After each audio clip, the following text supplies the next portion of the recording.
I'm Chris Payne. I'm a game developer. I've worked in the industry for over 20 years, mostly as a programmer, working with TT Games on games like the Lego video game series.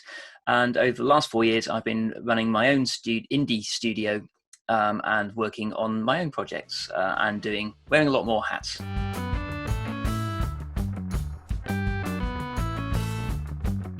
I've worked on mostly the Lego games.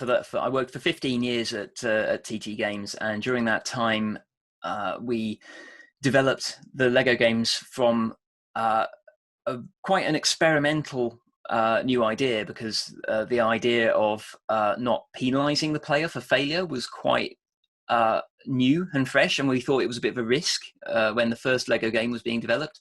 And since then, it has developed into a very well-established franchise, but we kept having to add new and interesting features to keep it fresh and to advance the gameplay and so on.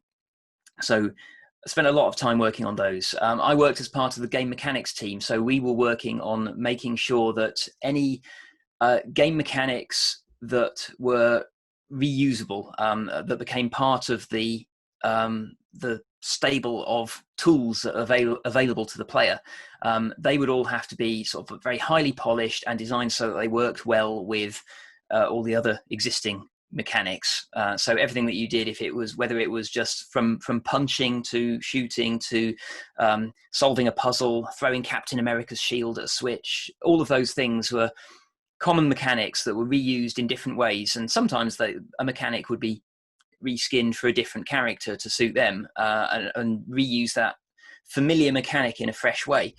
But there was another team that would handle anything that was bespoke for one game, that was just for things like boss fights that were designed for a specific game and not really transferable to something else. There was a dedicated team for that. But that's the sort of thing that I've mostly worked on. Since I started my own company, I'm currently working on something that's unannounced, so I can't talk about it, but I did ship a game that was a remake of a classic game from 1986 that I used to love playing, but I had to update that and change the interface and some of the mechanics to work better for a modern computer system. And that was an interesting challenge to update that and make it feel modern and fresh, but without losing the core elements of the original game.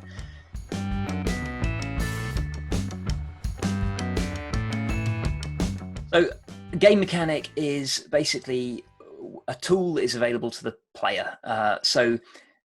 In something like Mario, your mechanics are you can run and jump, you can hit enemies with your feet to kill them, you can hit bricks with your head to unlock them, you can ride on things, and there's a variety of addition. You can change size and become Super Mario.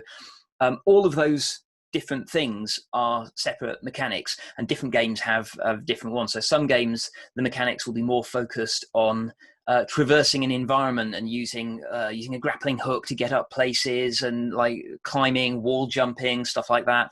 Other games, the mechanics are more focused on shooting. Other games, the mechanics are more focused on strategy, tactics, and there are now beginning to be more games that are focused on story, and you start to see mechanics that are more focused on framing story choices in an interesting way. So the ability to make a choice but then rewind time and try out a different choice I would class as a story-driven mechanic.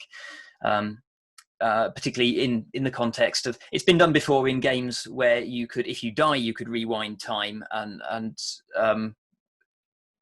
just play differently. But this particular example was good for stories, and I think that's an interesting field. There's a lot of potential for mechanics to be invented in the story space, because we haven't explored that quite so well as platforming, shooting, and strategy.